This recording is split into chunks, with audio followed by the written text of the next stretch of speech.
James Walker held the eviction notice between fingers that had once pulled wounded men from burning metal in the Kandahar desert. The paper trembled, not from the cold Chicago wind slicing through the cracked window seal of their studio apartment, but from something deeper. Across the cramped space, Maya sat cross-legged on the threadbare couch, pretending to focus on homework she'd already finished an hour ago. She was 9 years old and had learned months ago not to ask if there was dinner. The way her small shoulders hunched forward, the careful stillness of her posture, she knew. Children always knew. 17 days. That's how long they had before the marshal would arrive and put their belongings on the street. James folded the notice and slipped it into his back pocket, though the gesture felt pointless. You couldn't hide devastation by making it smaller. The property manager had been apologetic, at least. Marcus had given them every extension the law allowed, and then some. 3 months of promises and partial payments, and the kind of desperate optimism that made grown men sound like children begging for one more chance. The medical discharge papers from the Marines sat in a manila folder under the bathroom sink next to the prescription bottles James rationed because he couldn't afford refills.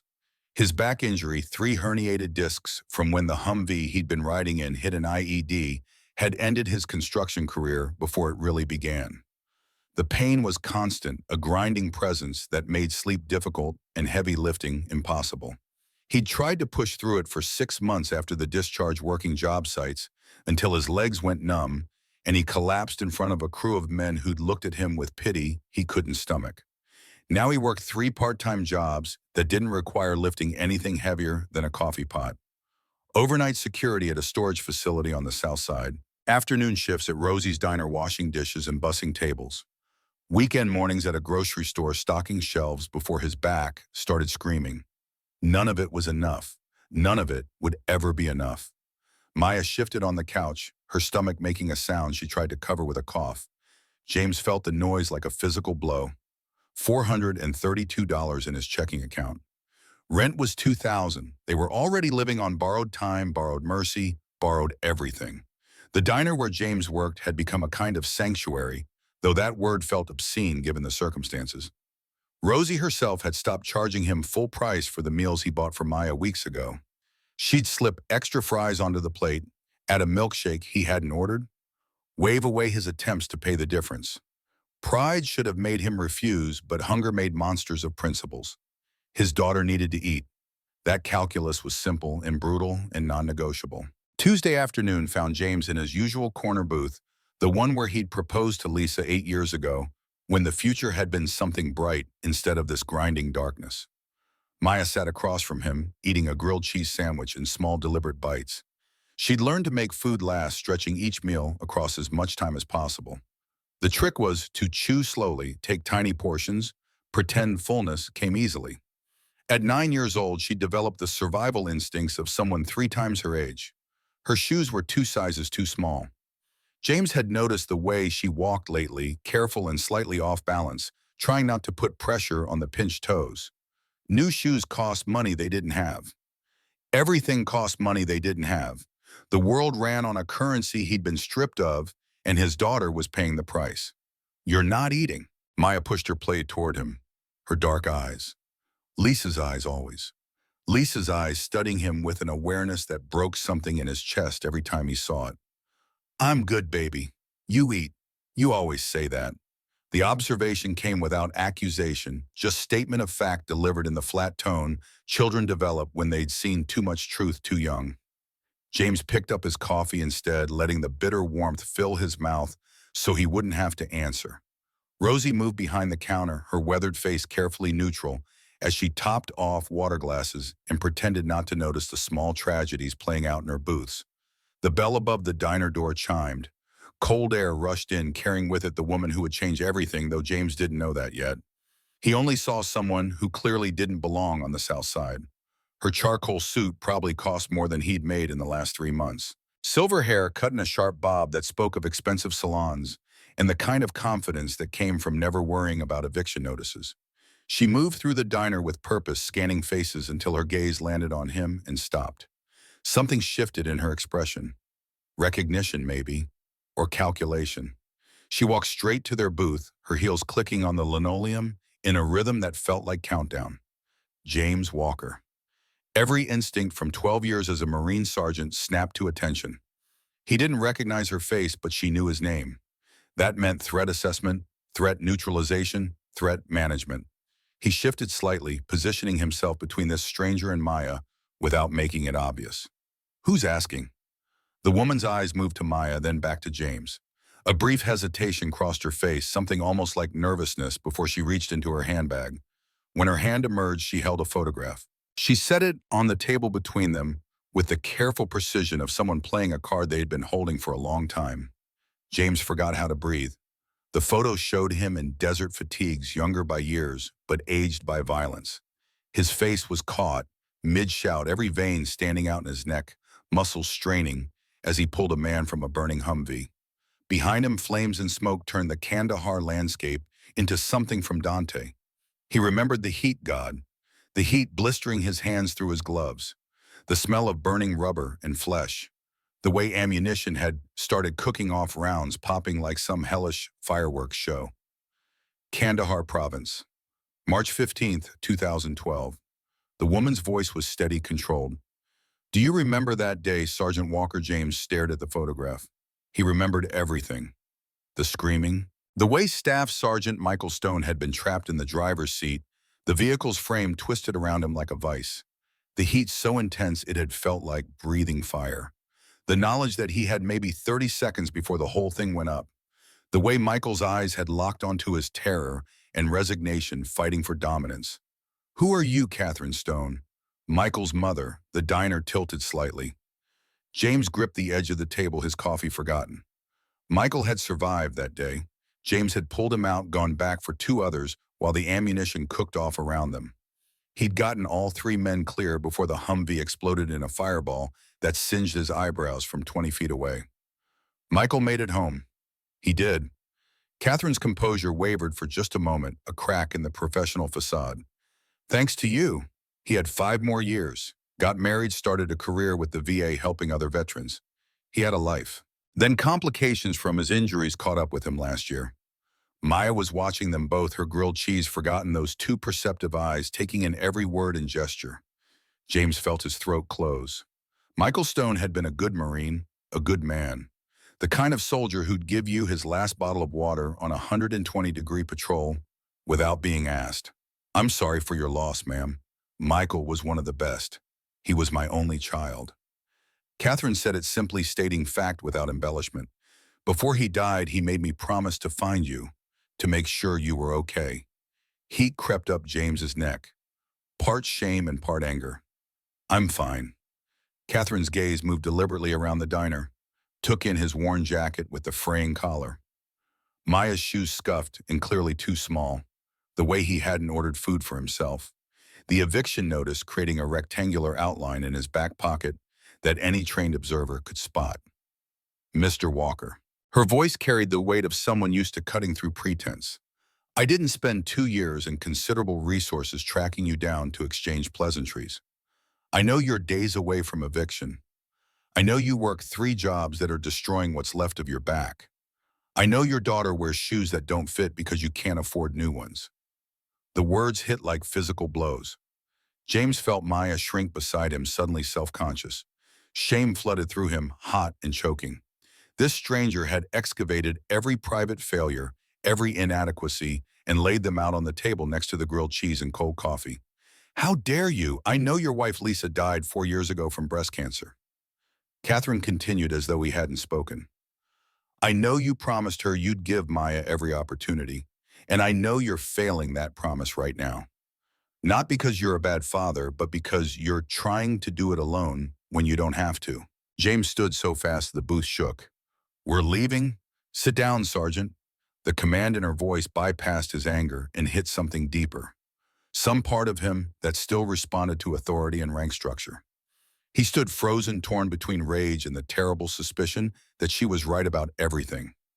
I have a proposition. Catherine's eyes held his steadily. It's going to sound insane, but I'm asking you to hear me out, for Maya's sake if not your own.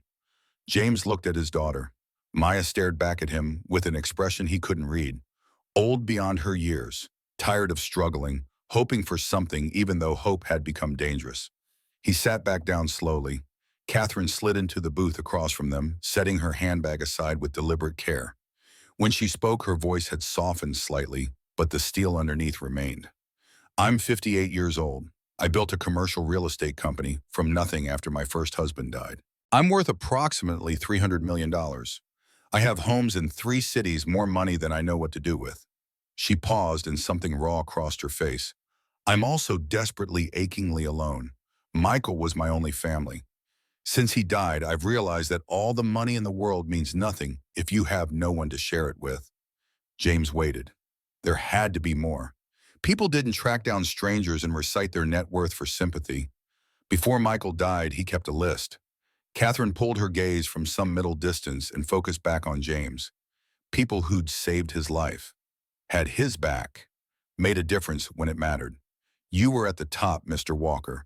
He made me promise that if anything happened to him, I'd find you and make sure you were taken care of.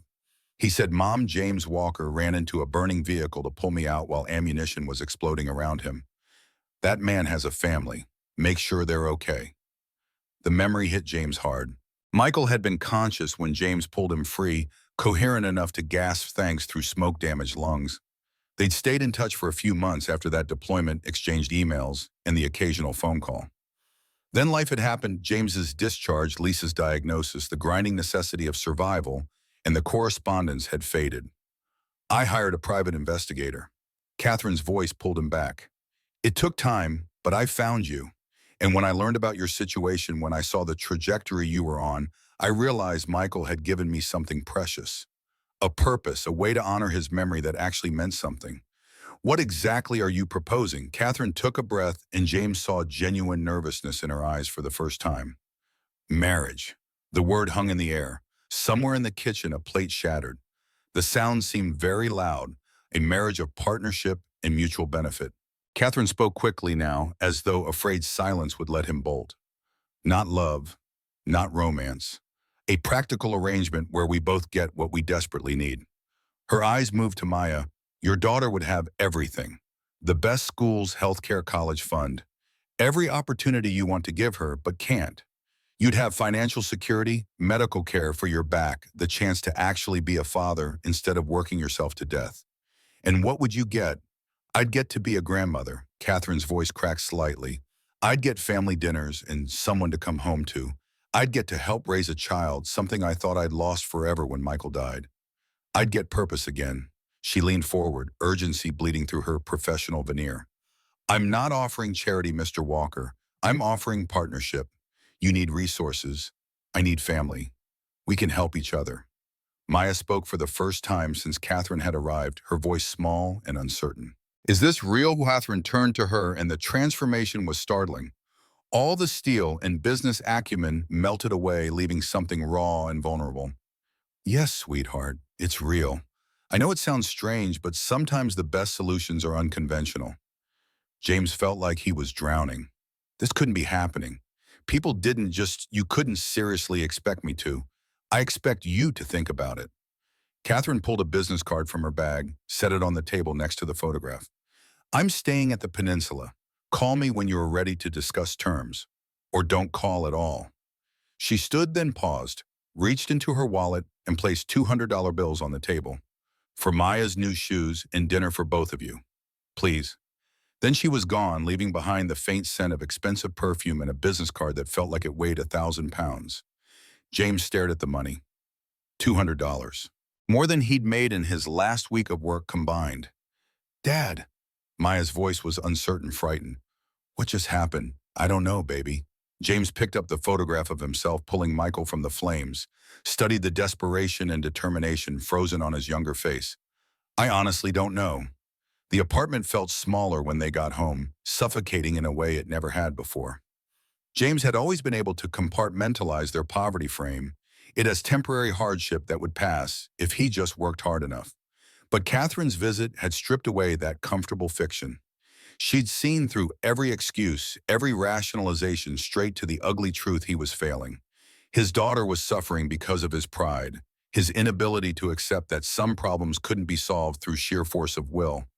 Maya went to bed without being asked, curling up on the couch they shared, because the studio only had one. James tucked the thin blanket around her, kissed her forehead, whispered goodnight. Then he sat at the kitchen table, really just a card table with wobbly legs, and pulled out his phone. Google made Catherine Stone's wealth obscenely easy to verify. Forbes had featured her 2 years ago in an article about self-made women in commercial real estate. Net worth estimated at $320 million. CEO of Stone Properties with holdings across Chicago, New York, and Los Angeles. Widow of tech entrepreneur Richard Stone. Mother of Michael Stone, decorated Army veteran who died from complications related to injuries sustained in Afghanistan. There was a photograph from Michael's funeral. Catherine standing alone at the graveside, spine rigid, hands clenched, face a mask of controlled devastation. Something about that image, the absolute isolation of it, made James's chest ache with recognition. He knew what it was like to stand at a grave and face the future alone. His phone buzzed. Text from his sister Diane in Atlanta. "How are you doing?" Really, James looked around the apartment, the eviction notice on the counter. Maya's two small shoes lined up by the door. The empty refrigerator humming in the corner. The bottle of pain pills he was rationing because the prescription had run out and he couldn't afford the refill. "We're okay." The lie came easily. He'd been telling it for so long it had barely registered as dishonest anymore. But that night, lying on a sleeping bag on the floor because Maya had the couch, James couldn't silence his thoughts. What would Lisa want? That's what it came down to. If his wife were here, and God, how he missed her with an ache that never faded, what would she tell him to do? He already knew the answer. Lisa had been practical, fierce when it came to protecting Maya. She'd fought cancer for 3 years, with everything she had, not for herself, but to give their daughter more time with a mother. Toward the end, delirious with morphine and pain, she'd gripped his hand with strength that shouldn't have been possible and made him promise. Give her everything, James. Every opportunity, every chance. Don't let pride stop you from getting her what she needs. At 2 in the morning, James picked up Catherine's business card, stared at it for a long time. The Peninsula Hotel. Suite number embossed in gold lettering. A world so far from his own, they might as well have been different planets. His thumb hovered over his phone screen. This was insane. Marrying a stranger for money. Entering into some kind of arrangement that reduced their lives to transaction and contract. Everything in him recoiled from the idea. But Maya's face kept swimming up in his mind. The careful way she rationed food. The way she'd learned not to ask for things. The resignation in her eyes when she looked at her two small shoes. 9 years old and already beaten down by poverty, she'd done nothing to deserve. James typed, "Can we talk? I have questions." The response came within minutes, as though Catherine had been awake too, waiting. "Tomorrow at 6 p.m., bring Maya. She should see what this life could look like." James set the phone down and covered his face with his hands. He wasn't sure if he was making the best decision of his life or the worst mistake. But for the first time in months, he felt something other than desperation. He felt possibility. The Peninsula Hotel lobby existed in a different economic atmosphere than anything James had experienced since before his discharge. Marble floors stretched in geometric patterns that probably cost more than his entire apartment building. Crystal chandeliers threw light that seemed somehow cleaner than normal illumination.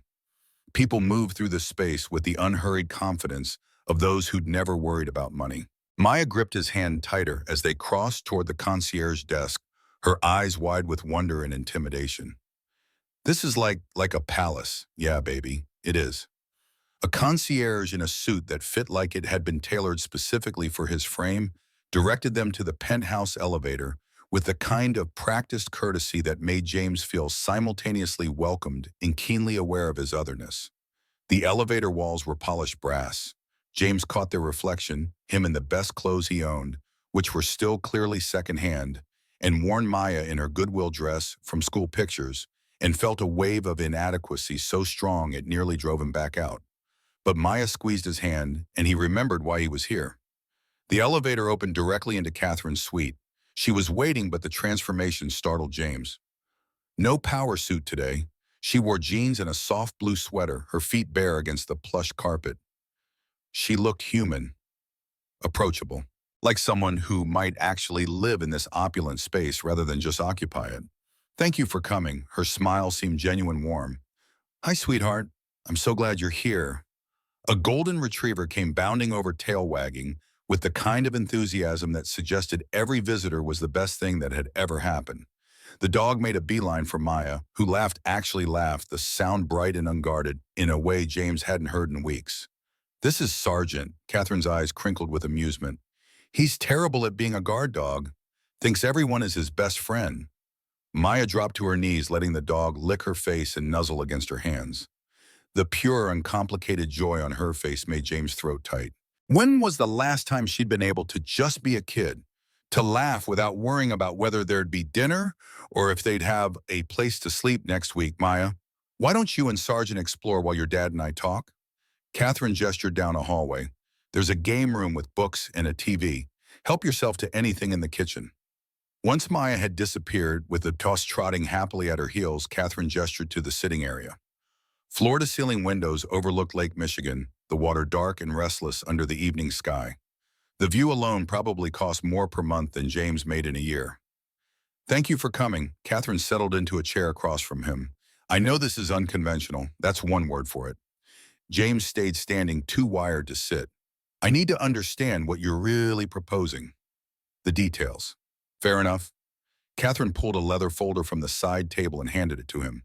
Inside was a document that looked professionally drafted, dense with legal language James had to read 3 times to fully process. "I had my lawyers draw up a preliminary contract. Obviously, you'd want your own attorney to review it, which I'd pay for. But here are the basics." James scanned the pages, his eyes catching on phrases that seemed surreal. Legal marriage with separate residences initially, or shared residence with separate bedrooms at the discretion of both parties. Full financial support for Maya Walker, including, but not limited to, education, healthcare, extracurricular activities, and college fund established in the amount of $2 million. Joint custody and parental rights with Catherine Stone, legally adopting Maya Walker with James Walker's full consent and retained rights. He kept reading, his hands beginning to shake. In the event of divorce or separation, a settlement of no less than $5 million to James Walker plus full college fund for Maya. Walker remains intact regardless of circumstances. This is... James looked up, unable to finish the sentence. His brain couldn't process numbers that large attached to his life. "It's what Michael would have wanted." Catherine's voice was gentle but firm. "And James, I'm not doing this purely out of obligation. I've thought about this carefully. I want family again. I want a child's laughter in my home. I want someone to cook dinner for, to help with homework, to attend school plays for. I want purpose. What about me?" James met her eyes. "What's my role in this?" "Just the father you're supporting. You're my partner." Catherine leaned forward, intensity bleeding through her professional veneer. "James, I'm not trying to save you. I'm trying to build something with you, a family. I don't know how to do that alone. I never had the chance with Michael. He was grown before I realized I'd missed most of his childhood building my company." She paused, vulnerability flickering across her face. "But you do. You've been an incredible father under impossible circumstances. I need that. I need someone who knows how to love a child unconditionally, who can teach me how to be what Maya needs." "I don't understand." James set the contract aside. "Why marriage? Why not just help us financially? Because charity creates obligation and resentment." Catherine's answer came quick, like she'd anticipated the question. "Because I don't want to be the rich lady who helps the poor veteran out of pity. Because I want this to be real, James. A real family with real commitment. Marriage makes it real." From down the hallway came Maya's laughter, Sergeant, apparently doing something hilarious. The sound carried pure joy, uncomplicated happiness that James couldn't remember the last time he'd heard from her. "Can I be honest with you, please? I'm terrified of being alone for the rest of my life." Catherine's voice dropped, intimate confession replacing business pitch. "I'm terrified of dying in some hospital room with only employees around me. I'm terrified that Michael's death was meaningless, that I'll just exist until I don't, having made no real difference beyond a bank account." Her voice cracked slightly. "You have something I've lost. You know how to be a parent. You know how to make a child feel loved and safe. I'm offering money and resources. You're offering something infinitely more valuable." James sank into the chair across from her, overwhelmed. "This is the craziest thing I've ever considered." "I know. It could be a disaster." It could be. Catherine met his eyes. Or it could be exactly what we both need. We won't know unless we try. What about expectations? James forced himself to ask the question that had been gnawing at him. Physical expectations, separate bedrooms. Catherine's answer was immediate firm. No physical relationship unless both parties want that, which I'm not expecting. I'm not looking for romance, James. I'm looking for partnership and family. Maya appeared in the doorway, sergeant at her heels, her face flushed with excitement. Dad, you have to see the game room. It has every console, and there are shelves of books. And she stopped reading the tension in the room. Sorry, should I go back? No, baby, come here. James held out his hand. When Maya took it, he pulled her close. Ms. Stone has made us an offer. A big offer, and I need to know how you feel about it. Catherine explained it in simple terms a 9-year-old could understand. They'd live together as a family. Catherine would help take care of Maya. They'd have a nice house, and Maya could go to good schools. They'd be partners helping each other. Would you be my mom? Maya's question was direct, cutting through all the adult euphemism. I'd like to be something like that. Catherine's voice was careful, gentle. I can never replace your mom. She'll always be your mom. But I could be someone who loves you and takes care of you too.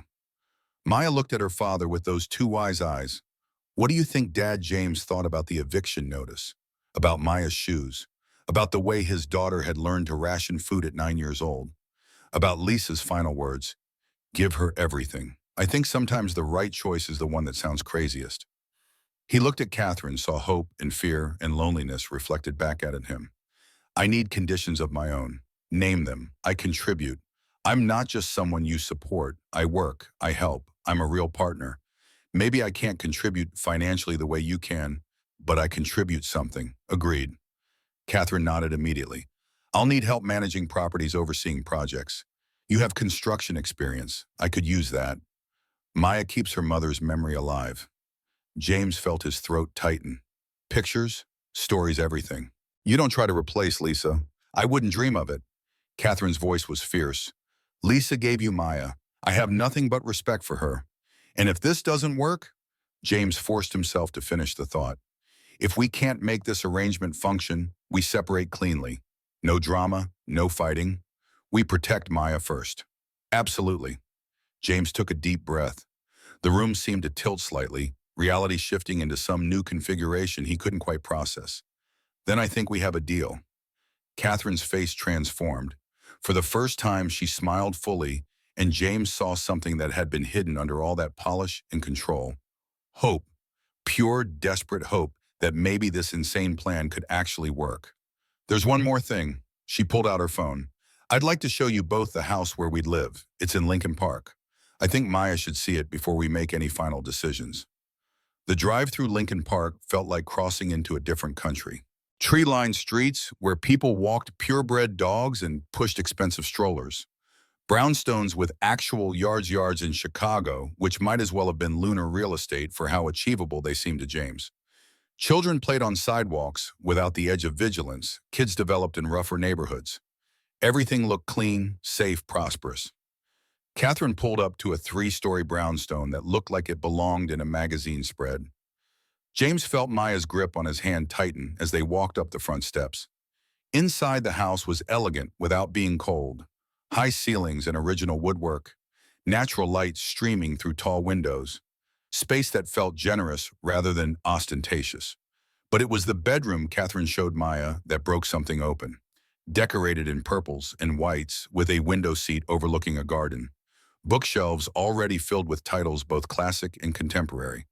A desk for homework. A bed that looked like it belonged to a princess compared to the couch Maya currently slept on. Is this mine? Maya whispered, touching the bookshelf like it might disappear. If you want it to be. Catherine's voice was soft, careful. Maya turned to her father and James saw tears streaming down her face. Dad, there's a yard. A real yard. James knelt down and pulled her into a hug. I know, baby. Can we say yes? Maya's voice was muffled against his shoulder. Please, James looked at Catherine over his daughter's head. The older woman's eyes were wet too. Something passed between them in that moment, understanding maybe. Or recognition. Two broken people trying to build something whole out of their jagged pieces. Yeah. James's voice came out rough. Yeah, we can say yes. The lawyer's office in the Loop felt aggressively corporate. Floor-to-ceiling windows overlooking Michigan Avenue. Conference table that could seat 20. Partners in expensive suits who processed their unconventional arrangement with professional neutrality that couldn't quite hide their curiosity. James signed papers that would change everything. Catherine sat beside him, and when it was done, when they were legally bound in the strangest partnership either had ever entered, she held out her hand. Partners. James shook it. Her grip was firm, steady, confident. Partners. They told Maya together that night in Catherine's hotel suite, Sargent as witness. She cried, then laughed, then hugged them both so hard James's ribs ached. When do we move this weekend? Catherine looked at James for confirmation. If that's okay with your dad. James thought about their tiny apartment, the eviction notice, the empty refrigerator, the cold that seeped through the walls, the weight of failure that had been crushing him for months. He thought about Lisa and her final wish. He thought about Maya's face when she'd seen that bedroom with the window seat. This weekend is perfect. Saturday morning arrived with the kind of cold that made Chicago winters legendary. James and Maya packed their belongings into boxes that accumulated with embarrassing speed. Everything they owned fit in the back of Catherine's SUV with room to spare. That should have been humiliating, the physical evidence of how little they'd managed to accumulate, how completely poverty had stripped them down. Instead, it felt like leaving weight behind, dead skin shedding to reveal something new underneath. Maya carried her backpack with the few toys she'd kept from before Lisa died. A stuffed elephant her mother had given her. A photo album James had managed to protect through all the moves and evictions and desperate months. Catherine had sent a moving truck for the furniture, but there wasn't much worth taking. The couch sagged in the middle. The card table wobbled. The sleeping bag James used was fraying at the seams. Ready, and baby Maya looked around the studio apartment one last time. Her expression was complex, layered with emotions James couldn't fully parse. Relief and sadness and hope all tangled together. Yeah, I'm ready. Catherine was waiting at the brownstone when they arrived. She'd taken the day off, probably the first time in years, based on what James had learned about her work ethic, and greeted them at the door with Sergeant wagging enthusiastically behind her. Welcome home. The word should have felt presumptuous. This wasn't their home, not really. They just signed papers and made promises and entered into an arrangement that defied every conventional definition of family. But something about the way Catherine said it, the genuine warmth in her voice, made it feel less like pretense and more like invitation. Maya took off running through the house with Sergeant, her laughter echoing off the high ceilings. James stood in the foyer with Catherine, surrounded by moving boxes and the remnants of their old life, and felt the full weight of what they'd just done settle over him. Are you okay? Catherine's voice pulled him back. I don't know. Honest answer seemed important. This is all happening so fast. We can slow down. Take our time adjusting. There's no rush. From upstairs came Maya's delighted shriek as she discovered something new. The sound cut through James' uncertainty like light through fog. No, he met Catherine's eyes. Fast is good. Maya needs this. I need this. Okay. Catherine's smile was gentle understanding. Then let's make it work. They spent the day unpacking, though there wasn't much to unpack. Maya's clothes fit in one corner of her new closet. James's belongings took up a fraction of the dresser in his room. Catherine had already furnished both spaces with care, nothing ostentatious, but comfortable and thoughtful. His room had a proper bed with a mattress that didn't sag, a chair by the window, a bookshelf waiting to be filled. Catherine worked in the kitchen, putting away groceries she'd ordered. The refrigerator filled with more food than James had seen in one place in years. Fresh vegetables and fruit. Real meat instead of the discounted cuts he'd been buying. Milk that wasn't about to expire. Bread that hadn't been marked down. The abundance felt obscene and wonderful in equal measure. You don't have to do all that. James appeared in the doorway. I can handle it. I know you can. Catherine looked up from organizing the pantry. But I want to. Is that okay?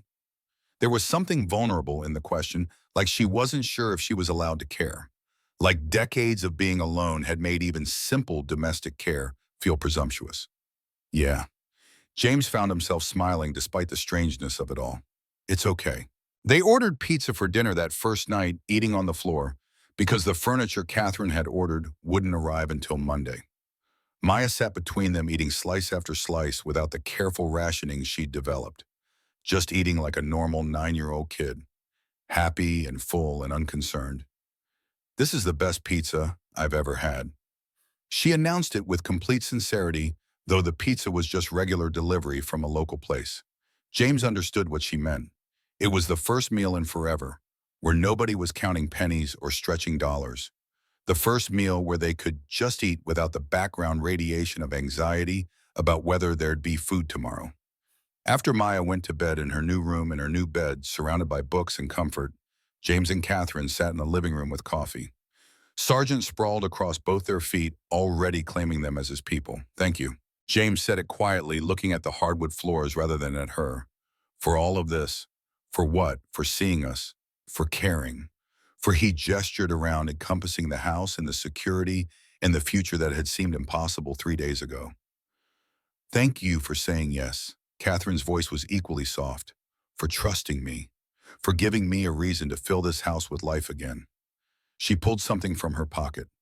A photograph of Michael in his dress blues, young and proud and alive. "I'm doing this for him." She said it carefully, like confession. "But I'm also doing it for me." Is that selfish? No. James thought about Lisa, about promises and grief and second chances. "I think it's human." They sat together in the quiet house, two broken people trying to build something whole. Outside Chicago, traffic hummed its constant song. Inside, for the first time in a very long time, James Walker believed that maybe, just maybe, everything was going to be okay.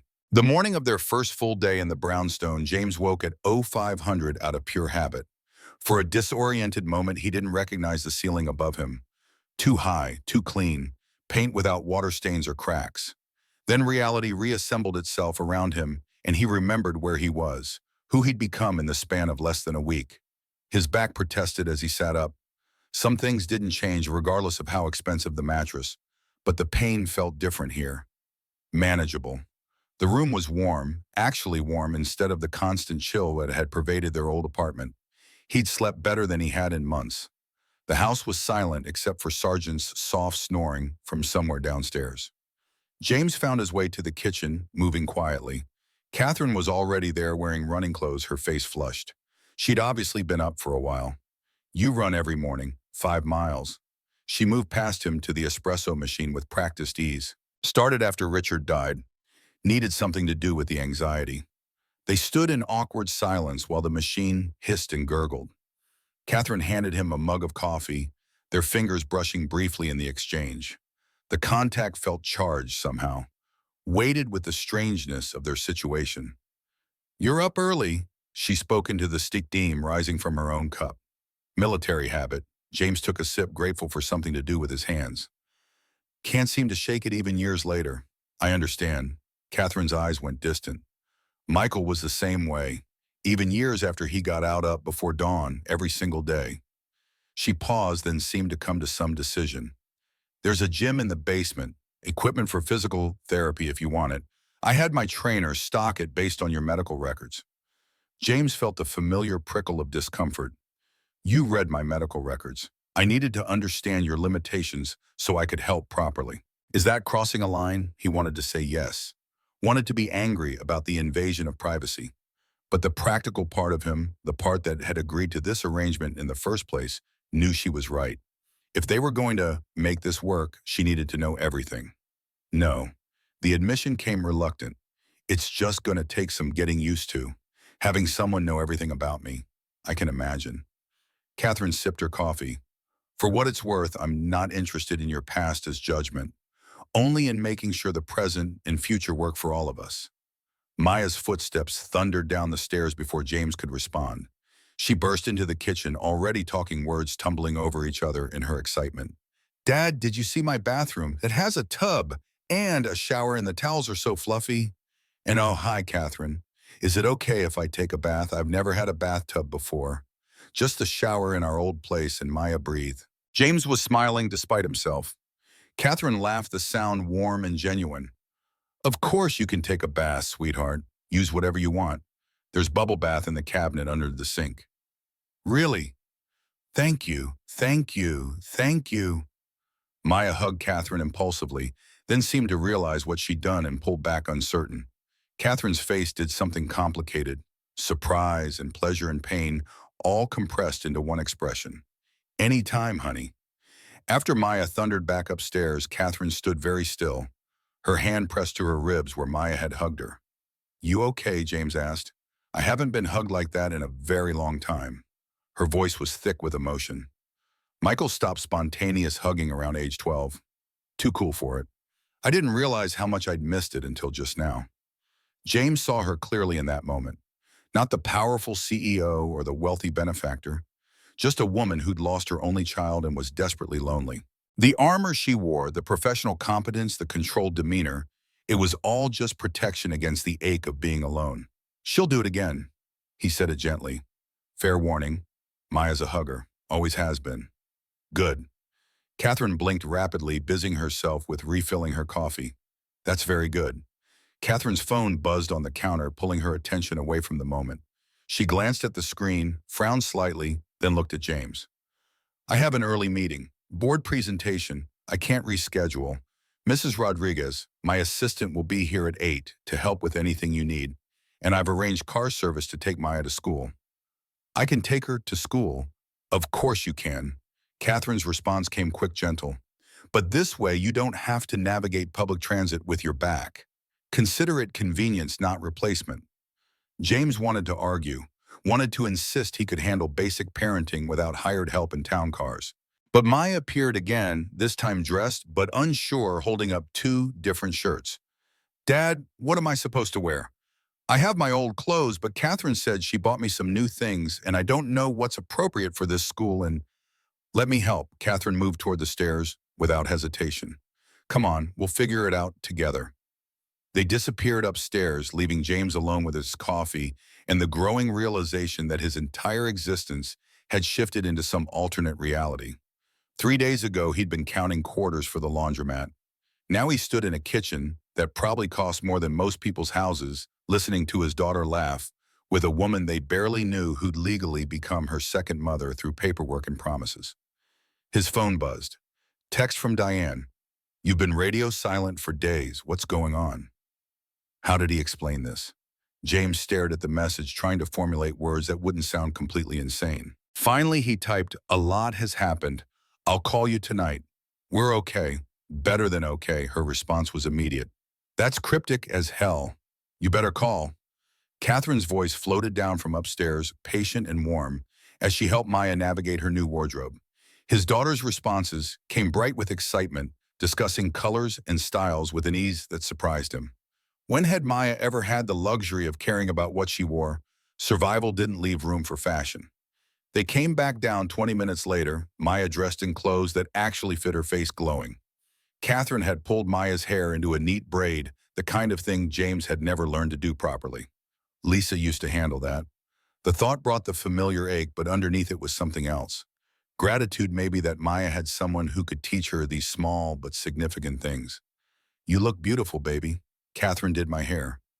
Maya touched the braid carefully. "She said she'll teach me how to do it myself."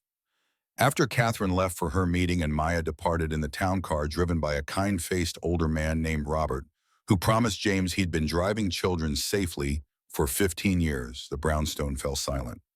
James stood in the foyer, surrounded by moving boxes and the weight of change, unsure what to do with himself. The gym Catherine had mentioned was in the basement downstairs. His back protested descending. But once there, James understood what she'd meant about having it stocked based on his medical records. The equipment wasn't just expensive, it was specific. Everything his VA physical therapist had recommended, but James could never afford. Traction table, resistance bands in the exact weight gradations. Even the same brand of heating pad. He spent an hour working through exercises he'd abandoned months ago when the copays became impossible. His back screamed at first, muscles that had been compensating for injury now forced to remember their proper function. But underneath the pain was something else. The feeling of actually addressing the problem instead of just surviving it. Sweat soaked through his shirt by the time he finished. James sat on the weight bench, breathing hard, and let himself feel something he'd buried for a long time. Hope that maybe he could get better. That maybe his body wasn't just a collection of broken parts held together by stubbornness. His phone rang, unknown number. James almost didn't answer, but something made him pick up. Mr. Walker, this is Monica Rodriguez, Mrs. Stone's assistant. I'm outside with some materials for you. Should I come in? James found her on the front steps, a professional woman in her 50s, carrying a leather bag that looked expensive and well-used. She had kind eyes and the efficient manner of someone who'd spent decades managing other people's chaos. Welcome to Stone Properties. She extended her hand grip firm. I've worked for Catherine for 12 years. If she trusts you, so do I. Let's get you set up.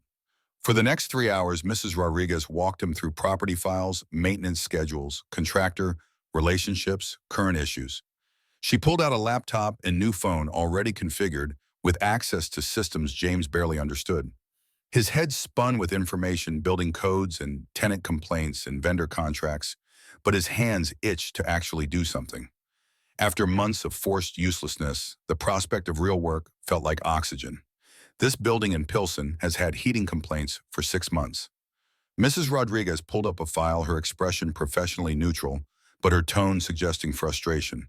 The property manager keeps saying it's fixed, but tenants keep calling. Catherine wants eyes on it. I can do that today. Perfect. Here's the address and the manager's contact info. Just observe, assess, report back. You have full authority to make decisions. Don't worry about stepping on toes. After she left, James sat with files spread around the dining table Catherine had obviously bought recently. The wood still smelled new. Real work, real purpose. Something he could actually contribute beyond gratitude and need. His phone showed the Pilsen address. The building was on the south side, not far from where he and Maya had been living. Different world from Lincoln Park, but familiar territory. His phone rang again. Catherine this time. Mrs. Rodriguez set you up. Yeah, thank you for this. Stop thanking me. Her voice carried a smile. How do you feel about checking that Pilsen property today? I know it's quick, but already planning on it. Good. James could hear the approval in her voice, the relief maybe that he was taking initiative. One more thing. I've scheduled a family therapy appointment for Thursday, just to make sure Maya's adjusting well and we're all on the same page. Is that okay, family therapy? The words felt strange applied to their situation, but James recognized the wisdom. They were essentially 3 strangers trying to become a unit. Professional guidance made sense. Yeah, that's smart. Lisa and I did therapy when she was sick. It helped. Okay, I'll send you the details. And James, good luck today. The Pilsen building was a 3-story walk-up built in the 20s, brick facade showing its age. James met the property manager in the lobby, a nervous man named Tony Morales, who kept wiping his palms on his pants. Mr. Walker. Tony's handshake was damp. Miss Stone said you'd be coming by. They walked through the building together, James asking questions and taking notes on his new phone. The heating system was ancient, barely functional. Tenants had jury-rigged space heaters that were obvious fire hazards. The whole building felt like a disaster waiting to happen. He'd seen setups like this before back when he was doing construction. Landlords who patched and delayed because repairs cost money they didn't want to spend. Tony, why hasn't this been fixed? The repairs are expensive. Tony wouldn't meet his eyes. Ms. Stone's previous oversight told me to make do. Patch instead of replace. Who told you that? Her old property director. Guy retired last year. Since then, I've just been following his protocols. James pulled out his phone and called Catherine directly, not bothering with formality or hesitation. How's it going? We need to replace the entire heating system in the Pilsen building. It's not just inefficient, it's dangerous. Tenants are using space heaters that could burn the place down. Silence on the other end. James could practically hear her calculating cost versus necessity. Then her voice came back firm and clear. How much? James did quick mental math based on his construction experience. 150 give or take. Maybe more depending on what we find when we open walls. More silence. Then do it. Get bids from 3 contractors. I want this done right and fast. Those are people's homes, James. I won't have them freezing or risking fire. You're sure that that's a lot of money? It's also the right thing to do. That's why I hired you. To tell me what actually needs doing, not what's cheapest. Get it done, she hung up. James looked at Tony, whose expression had shifted from nervous to hopeful. Get me a list of contractors you trust. We're fixing this properly. Yes, sir. Tony's face split into a grin. Thank God. I've been worried about Mrs. Chen in 2B. She's 76 and sleeping in her coat. James thought about his own nights shivering in their old apartment, choosing between heat and food. Get me her information. I want to check on her personally. Mrs. Chen answered her door wrapped in 3 sweaters, her apartment ice cold. Her face showed the careful resignation of someone who'd learned not to expect help. Mrs. Chen, I'm James Walker. I work for Ms. Stone. We're going to fix your heat. The old woman's eyes filled with tears. Really, I've been calling for months. I know. I'm sorry it wasn't handled sooner. We're starting tomorrow. In the meantime, James made a decision that felt right in his bones. I'm sending someone to bring you safe space heaters today. You'll be warm tonight. After leaving Mrs. Chen's apartment, he called Catherine again. I need to buy space heaters for the tenants. Safe ones, not the fire hazards they're using. Until we get the system replaced. How many units? 24. Call it $5,000. Do it. Send me the receipt. Catherine James struggled with the numbers, the casual way she threw around money that would have changed his life a month ago. You're spending nearly $200,000 on a building that probably doesn't generate that much profit, James. Her voice carried steel underneath the warmth. Those are human beings living in those apartments. Families, elderly people. I don't care about profit margins when people are sleeping in coats in their own homes. Fix it. That's an order. He heard something in her tone that made him understand why she'd succeeded in business. Not just intelligence or drive, but fundamental decency. She'd gotten rich without forgetting that numbers on spreadsheets represented actual lives. Yes, ma'am. That evening at dinner, Maya dominated conversation about her first day at the new school. She'd made a friend named Sophie. The teacher was nice. The robotics club looked amazing. The soccer coach wanted her to try out next week. Can I, Dad? Please, James looked at Catherine, still adjusting to the reality that these decisions were shared now. Of course you can. Catherine said it before James could respond. We'll make sure you have everything you need. After Maya went to bed, Catherine poured 2 glasses of wine in the study, a room James was beginning to think of as theirs, a shared space separate from the rest of the house. She handed him one and settled onto the couch with visible exhaustion. How was your first day as property director eye-opening? James sat beside her, maintaining careful distance. That building's been neglected for years, I know. Wethren's voice went quiet, ashamed. After my previous director retired, I didn't replace him properly. I was too buried in grief over Michael to pay attention. People suffered because I wasn't doing my bum. You're fixing it now, because you showed me what I couldn't see. They sat in comfortable silence, Sergeant sprawled across both their feet like he was trying to physically connect them. James sipped his wine, tasting something complex and probably expensive. Everything in this house was expensive. Everything in this life was foreign. Can I ask you something? Anything. Why did you really choose me? James set his wine down, needing his hands free for this conversation. Out of everyone Michael mentioned, everyone you could have helped, why specifically me? Catherine was quiet for a long moment, her gaze distant. Finally, she spoke, her voice careful. Honest answer. Please. Because when I watched you with Maya before I approached you in that diner, I saw something I'd lost when Michael died. She paused, gathering words. I saw unconditional love. Pure, selfless, parental love. You were broke and hurting and struggling, but you looked at your daughter like she was the entire universe. Her voice cracked slightly. I wanted to be part of that again. To feel that kind of love even secondhand, even as an outsider looking in. James felt his chest tighten. You're not an outsider, I hope not. But I worry that I am, that I'll always be the woman who bought her way into your family. Catherine James turned to face her fully. You didn't buy your way in. You earned your way in by caring, by seeing us when we were invisible to everyone else, by treating Maya like she matters. She does matter. Catherine's eyes were bright with unshed tears. She matters so much. The moment stretched between them, honest and raw. Then Catherine seemed to come to some decision, her expression shifting to something more guarded. I should tell you something I probably should have mentioned before we got married. James tensed. What I had you investigated. Thoroughly. Catherine wouldn't look at him, now her gaze fixed on her wine glass. I know it's invasive and probably feels like a violation, but I needed to know who I was bringing into my life. I hired a private investigator who looked into everything. Your military service, your marriage, Lisa's death, your financial situation, medical records, even your psychological state. The words hit like physical blows. James stood up, wine forgotten anger flooding through him, hot and choking. You what? I'm sorry. Catherine finally met his eyes. I should have told you up front. But James, I needed to know if this was safe. For me and for Maya, I needed to understand who you really were. You had no right, I know. Do you? James heard his voice rising, couldn't stop it. Because it feels like you think your money gives you the right to invade every corner of my life, to dig through my worst moments and catalog my failures. You're absolutely right to be angry. Catherine stood too, but didn't approach him. I won't make excuses, but I would do it again because I needed to protect myself and make informed decisions. I won't apologize for that, even though I'm sorry it hurts you. What did you find? James demanded. What secrets of mine did you excavate that you're exactly who you appeared to be?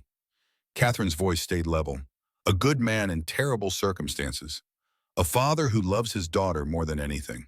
Someone who's been dealt a brutal hand but hasn't become bitter or broken. She paused. The investigation made me certain, James. Certain that I was making the right choice. That you were someone worth building a life with. You still should have told me. You're right. I'm sorry I didn't tell you before we married. But I'm not sorry I did it. James paced the study, fury and humiliation warring in his chest. If their positions were reversed, if some wealthy stranger had offered to marry him and support his child, wouldn't he want to know everything? Wouldn't he do exactly what she'd done? What was in the psychological assessment? Catherine hesitated. You really want to know? Yes, it said you showed signs of severe depression and possible suicidal ideation, that you were isolating socially, that your pride was preventing you from seeking help, that you were at risk for self-harm if your circumstances continued to deteriorate. The words hung in the air, brutal in their clinical accuracy. James sank back onto the couch, all the fight draining him out of him. Was it true? Catherine asked gently. Were you thinking about hurting yourself? James put his head in his hands. I don't know, maybe. There were nights when I thought about how much easier everything would be for Maya if I just wasn't there anymore. If she could live with Diane and get the insurance money and not have to watch me fail day after day. Oh, James, I never would have done it. The words came fierce, defensive. I promised Lisa I'd take care of Maya. But did I think about it? Yeah, I thought about it. Catherine sat beside him, close but not touching. I'm glad you're here. I'm glad you didn't. And I'm glad I found you before things got worse. They sat together in the quiet house, honesty hanging between them like something fragile and precious. Outside Chicago, traffic hummed its constant song. Inside, two people who barely knew each other tried to figure out if truth was enough foundation to build on. Finally, James spoke, his voice rough. No more secrets. If we're doing this, really doing this, we have to be honest with each other, even when it's hard. Agreed, no more secrets. And I need you to understand something. James lifted his head, met her eyes. I'm grateful for what you've done for us. But I'm not broken. I was struggling, yeah. But I'm not some charity case you rescued. I'm a partner, an equal partner, even if my bank account doesn't reflect that. I know, Catherine's voice was soft. And James, I need you to understand something too. I'm not just doing this for you or Maya. I'm doing this for me. Because I was drowning too, just in a different way. You think being rich means you can't drown? She took a shaky breath. I was suffocating in loneliness and grief and purposelessness. You saved me too. You gave me a reason to wake up in the morning. We saved each other. James looked at this woman he'd married less than a week ago, this complex, brilliant, grieving woman who'd upended his entire life, who'd seen him at his worst and chosen to help anyway, who'd been honest about her investigation, even knowing it might destroy the fragile thing they were building. Okay, he said it quietly. We saved each other. I can live with that. Catherine smiled, and it was real, tired and relieved and genuine. Good, because we're stuck with each other now, for better or worse. That was in the vows, wasn't it? Traditional vows, yes. Maybe we should have used the traditional ones. Wait, because James struggled with the words, surprised by his own honesty, because I think this might actually turn into something real, something more than a business arrangement. Catherine's breath caught. James, I'm not saying I'm in love with you. The clarification felt important. I'm not. But I like you, Catherine. I respect you. I trust you with my daughter, which is the highest compliment I can give. And that's a foundation, maybe not a traditional one, but a foundation nonetheless. I like you too. She said it softly. More than I expected to. More than I thought was possible this quickly. They sat together in the dim study, Sergeant snoring at their feet, and something shifted between them. Not love, not yet, but something that might grow into it given time and care and honesty. Thank you for telling me about the investigation. Thank you for not walking away when I did. James picked up his wine glass, raised it slightly. To honesty, Catherine clinked hers against his. To honesty, and to figuring this out together. They drank, and for the first time since Catherine had appeared in that diner, James felt like maybe they actually could make this work. Not because it was easy or conventional, but because they were both willing to be honest about the hard parts. Upstairs, Maya slept peacefully in her room with the window seat safe and warm and loved. And down in the study, two broken people sat together in the darkness, learning how to be whole. Thursday morning arrived with the weight of anticipated discomfort. The therapy appointment loomed over breakfast like an exam James hadn't studied for. He watched Maya push cereal around her bowl, her usual morning chatter subdued. Catherine sat across from them, answering emails with the mechanical efficiency of someone using work to avoid thinking about the afternoon ahead. Dr. Sarah Mitchell's office occupied the third floor of a building in River North, all exposed brick in deliberately calming colors. The waiting room had magazines nobody read, and a white noise machine that couldn't quite mask the murmur of voices from behind closed doors. James sat between Catherine and Maya, hyper-aware of the space between their bodies, the careful way they avoided accidental contact. Walker family. A woman appeared in the doorway, 50s maybe, with the kind eyes James associated with people who'd heard every human story and stopped judging somewhere along the way. I'm Dr. Mitchell. Come on back. Her office felt intentionally non-threatening. Couch big enough for all three of them, though Maya immediately positioned herself between the adults like a buffer. Books lined the shelves, psychology texts mixed with novels and what looked like poetry. A window overlooked the street, giving them something to look at besides each other. So, Dr. Mitchell settled into her chair with a notebook. Catherine tells me you're a newly blended family. About 3 weeks in, is that right? Closer to 3. Catherine's voice carried its professional edge, the armor she wore in unfamiliar situations. And Maya, how are you feeling about all these changes? Maya looked at her father, seeking permission. James nodded slightly, though his stomach churned with apprehension about what she might say. It's really different. Maya's voice came out smaller than usual. Good different mostly, but weird too. I have my own room now, and I don't have to worry about Dad being able to afford groceries. But sometimes I feel bad about being happy because Mom's not here to see it. Dr. Mitchell's expression remained neutral, encouraging. That's a very normal feeling, sweetheart. Can you tell me about your mom? She died when I was 5. Cancer. Maya's words came rehearsed, a story she'd told enough times that emotion had been polished away by repetition. I don't remember a lot, except she smelled like vanilla and used to sing to me at bedtime. Dad talks about her sometimes, but I think it makes him sad, so I don't ask too much. The observation hit James like a punch to the solar plexus. He hadn't realized Maya was censoring herself to protect him. His daughter was 9 years old and already carrying the weight of managing his grief. James, that is Baez. Dr. Mitchell turned to him, her voice gentle. How do you feel about Maya asking about Lisa? I want her to ask. The words came fierce, defensive. I want her to know her mother. She was the best person I've ever known. But it hurts. Maya said it quietly, not accusation, but observation. I can see it hurts you when we talk about her. Yeah, baby, it does hurt. James felt his throat tighten. But that doesn't mean I don't want to. Your mom was the best thing that ever happened to me besides you. I want you to know all the stories. Dr. Mitchell made a note. Catherine, how do you fit into this dynamic? How are you navigating Lisa's memory? Catherine set her phone down completely, giving the question her full attention. The gesture felt significant somehow. Proof she was actually here instead of half present the way successful people often were. I'm trying to honor Lisa's place in their lives. Her voice was careful, measured.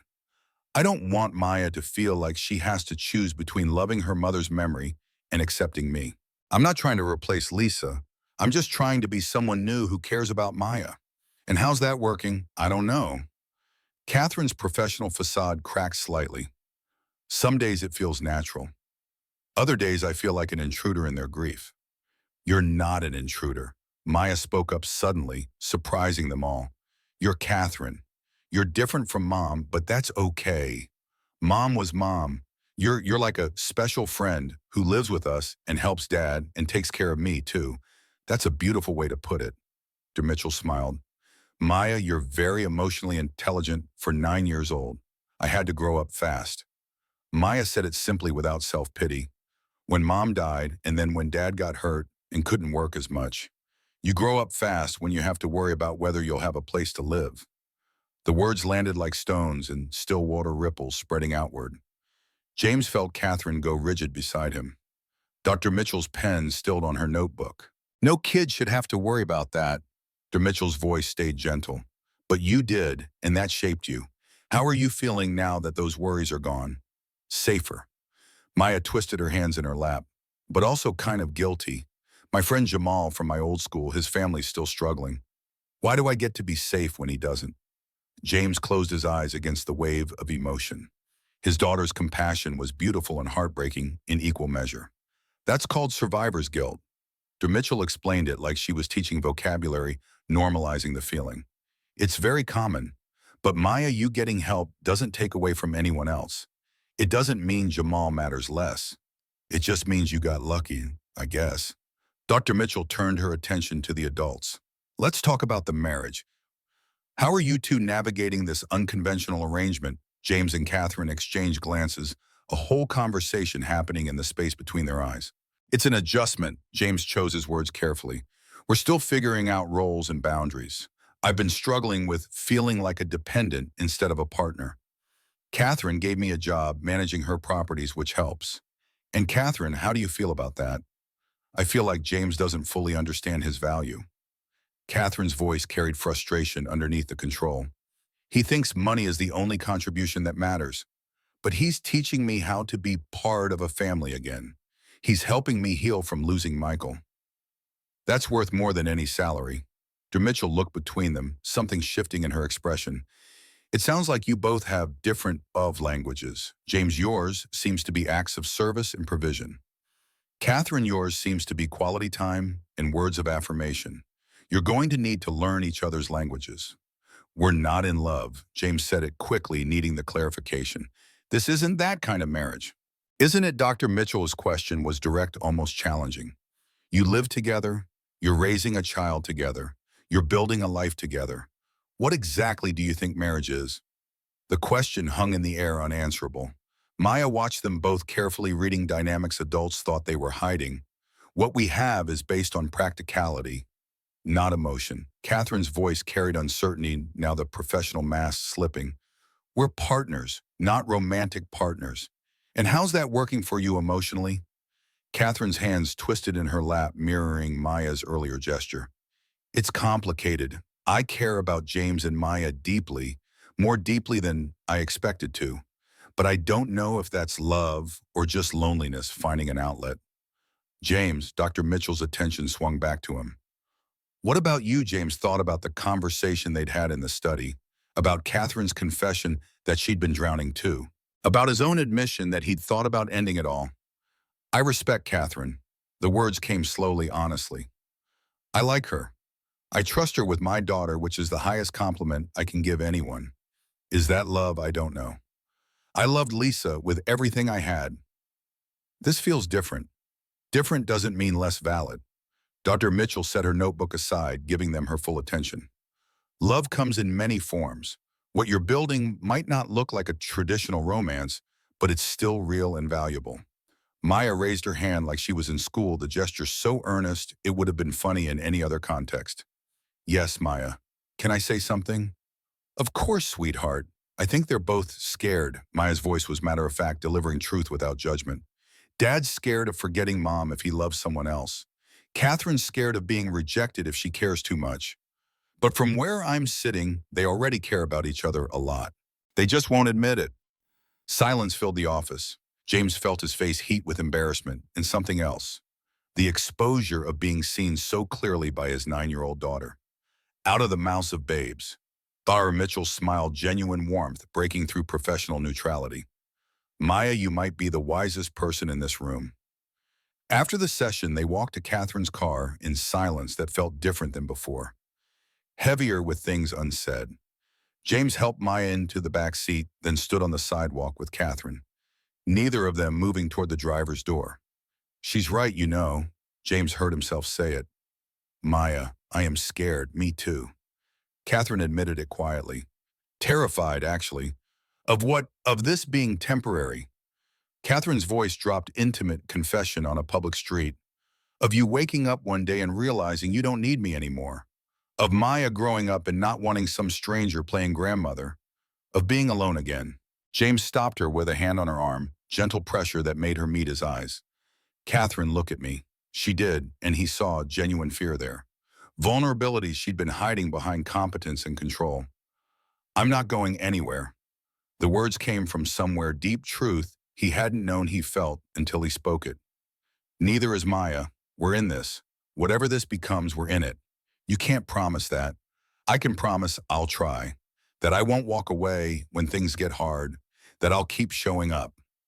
Catherine's eyes filled with tears.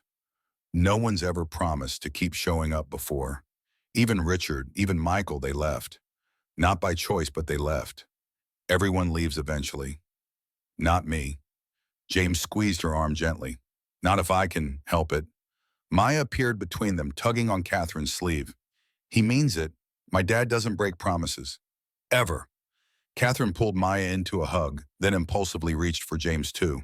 They stood there in the parking lot, three people trying to become a family, holding on to each other like lifelines.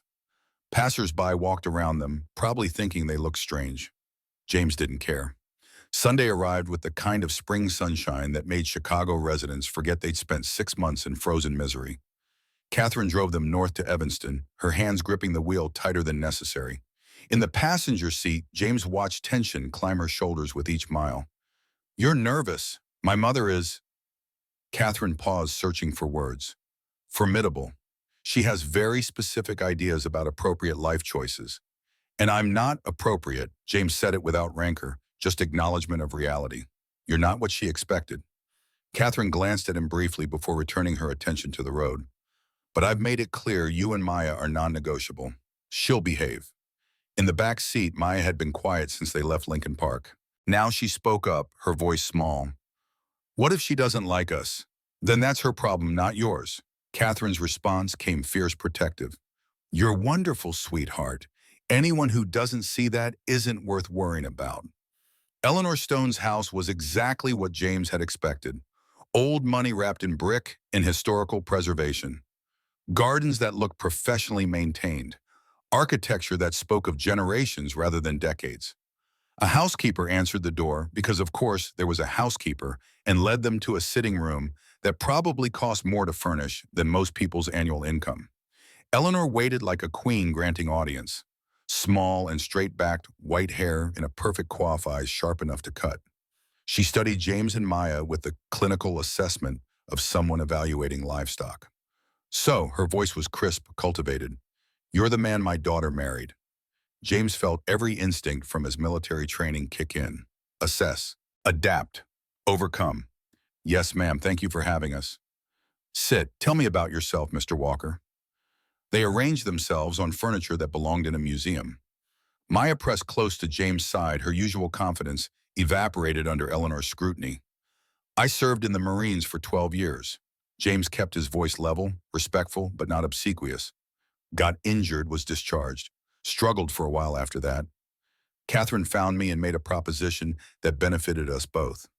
A proposition. Eleanor's eyebrow arched with devastating precision. How delicate. She married you to save you. How progressive. Mother, Catherine's voice carried warning. She married me to save herself, James interrupted, meeting Eleanor's gaze directly. She was grieving Michael and needed family. I needed resources to care for Maya. We helped each other. Eleanor studied him for a long moment, something shifting in her expression. You're honest. I appreciate that. Most men would lie or posture. You just state facts. Facts are easier than fiction, ma'am. Indeed they are. She turned to Maya and James felt his daughter tense. And you, child? What do you think of this arrangement? Maya sat up straighter and James felt pride surge through him as he watched her gather courage. I think Catherine is kind and smart, and she cares about my dad and me. Maya's voice started quiet but grew stronger. I think we're lucky she found us. And I think if you're mean to her or to my dad, you're going to regret it because we're a family now, and families protect each other. James's heart swelled even as he wondered if Maya had just torpedoed their chances with Eleanor. But Eleanor laughed, actually laughed, genuine delight breaking through aristocratic reserve.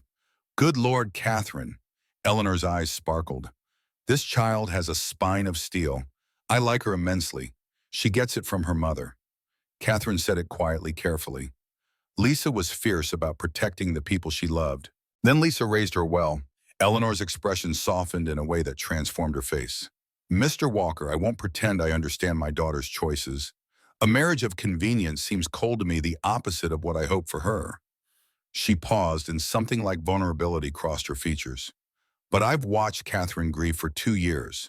I've watched her become a shell of herself. And today, sitting in this room with you and your daughter, I see life in her eyes again. So whatever this arrangement is, it's doing something right. I'm trying my best, ma'am. See that you continue to do so. Eleanor's voice regained its steel. Catherine is precious to me. If you hurt her, I won't. James cut her off gently. Not intentionally, and if I do accidentally, I'll make it right. Eleanor nodded, satisfied. Good. Lunch is served in the dining room. Come, I want to hear all about this Thanksgiving dinner Catherine's planning. The meal was formal in ways James had only seen in movies. Multiple forks courses that arrived with military precision, conversation that danced around topics without ever quite landing on them directly. But Eleanor made an effort. She asked Maya about school, about soccer, about the robotics club. She asked James about property management, listened to his descriptions of the Pilsen building renovation with what seemed like genuine interest. She told stories about Catherine as a child, competitive, even then driven to succeed at everything she attempted. The anecdotes made Catherine blush, made her seem younger and more vulnerable than James had seen her. As they prepared to leave, Eleanor pulled James aside while Catherine helped Maya with her coat. My daughter lost her husband young, lost her son tragically. She's been alone too long. Yes, ma'am. Eleanor's grip on his arm was surprisingly strong. If you can give her family, if you can make her happy, then you have my blessing. But Mr. Walker, don't mistake kindness for weakness. Catherine is brilliant and powerful and doesn't need saving. She needs partnership. Can you be her partner? Yes, ma'am. That's exactly what I'm trying to be. Good. Then we'll get along fine. In the car, heading back to Lincoln Park, Catherine let out a long breath. That went better than I expected. Your mother's terrifying. James said it with something like admiration. She is, Catherine smiled. But she likes you. If she didn't, lunch would have lasted exactly 20 minutes and you'd never be invited back. She likes Maya more. Maya piped up from the back seat. Everyone likes Maya more. Catherine's voice carried affection. She's spectacular.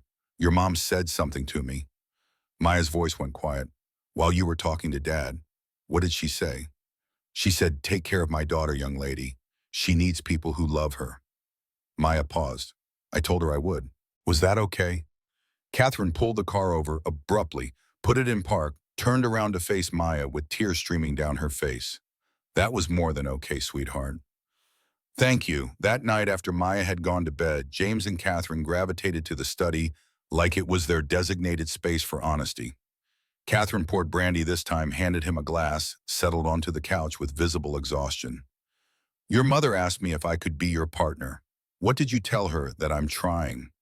James sipped the brandy, tasting oak and complexity. But Catherine, I need you to be honest with me. Am I succeeding? Am I being the partner you need? You're exceeding every expectation I had. Catherine's voice was soft, honest. You've taken on the property management like you were born to it. You're an incredible father. You've made this house feel like a home instead of just a place where I sleep. She paused, something vulnerable crossing her face. And you've been patient with me while I figure out how to be part of a family again. But James, you're doing everything right. Catherine set her brandy down, turned to face him fully. I'm the one struggling. With what? With the fact that this was supposed to be practical and unemotional, and I'm failing miserably at keeping it that way. James's heart began to pound. What do you mean? I mean, I'm developing feelings I didn't plan for. Catherine's voice broke slightly. Feelings that complicate everything. What kind of feelings? The kind where I look forward to coming home because you're here. The kind where I find excuses to be in the same room as you. The kind where I imagine what it would be like if this was real in every way, not just on paper. She was crying now, tears tracking down her face unchecked. I know. I know it's not what we agreed to. I know I'm breaking the rules of our arrangement. But I can't help it, James. You're a good man. You're kind and honest, and you care deeply about the people in your life. How am I supposed to live with you and not develop feelings? James stood, moved to the window, his mind racing. He thought about Lisa, about the grief that still lived in his chest like something permanent. He thought about the promise he'd made to give Maya everything. He thought about Catherine's confession, that everyone in her life had left her. I have feelings too. The admission came quiet, pulled from somewhere deep. Catherine went very still behind him. I didn't think I would. I thought my heart died with Lisa. But you've woken something up in me, Catherine. Something I didn't think I'd feel again. He turned to face her. I don't know what to do about it. What do you want to do about it? I don't know. Honest answer felt crucial. I loved Lisa with everything I had. Being with someone else feels like betrayal, like I'm replacing her. I understand, Catherine's voice was gentle. But she's gone and you're here. And Maya adores you and I. She stopped, unable or unwilling to finish. I don't want to be alone anymore either. James heard himself say it. I don't want to just survive. I want to live. And living means being open to whatever this is becoming. Catherine stood, moved closer. What is it becoming? Something real. The words felt inadequate for the complexity swirling through him. Something neither of us planned, but both of us need. They stood inches apart, years of grief and loneliness hanging between them like visible weight. Catherine reached out her hand, trembling, and touched his face. James closed his eyes at the contact, overwhelmed by how long it had been since anyone touched him with tenderness instead of pity. Can we take it slow? Her voice was barely audible. Can we figure this out together without rushing? Yeah, we can do that. She leaned in and James met her halfway. The kiss was gentle, tentative, a question more than a statement. He tasted brandy and salt from her, tears and possibility. When they pulled apart, Catherine was crying harder. I haven't kissed anyone since Richard died. 15 years. I'd forgotten what it felt like. How does it feel like coming home? They held each other in the study, two broken people trying to become whole. Outside, Chicago continued its endless rhythm. Inside, something new was being born, something fragile and precious and terrifying. James thought about the eviction notice that had been his reality less than a month ago, about desperation and fear and the grinding weight of failure. All of it felt like another lifetime now, another version of himself that existed only in memory. Thank you, he said it against her hair. For what? For finding me, for caring, for being brave enough to propose something crazy. Thank you for saying yes, for trusting me, for giving me purpose again. They stayed like that until the brandy glasses were empty and the house was quiet except for Sargent snoring from his bed in the corner. When they finally separated, Catherine smiled through her tears. This is going to be complicated, isn't it? Probably. But maybe complicated is worth it. Maybe it is. James went to bed that night with the taste of Catherine's kiss still on his lips, and hope blooming in his chest for the first time since Lisa died. He didn't know what tomorrow would bring, didn't know if they could build something lasting from their unconventional foundation. But he knew he wanted to try, and for now that was enough.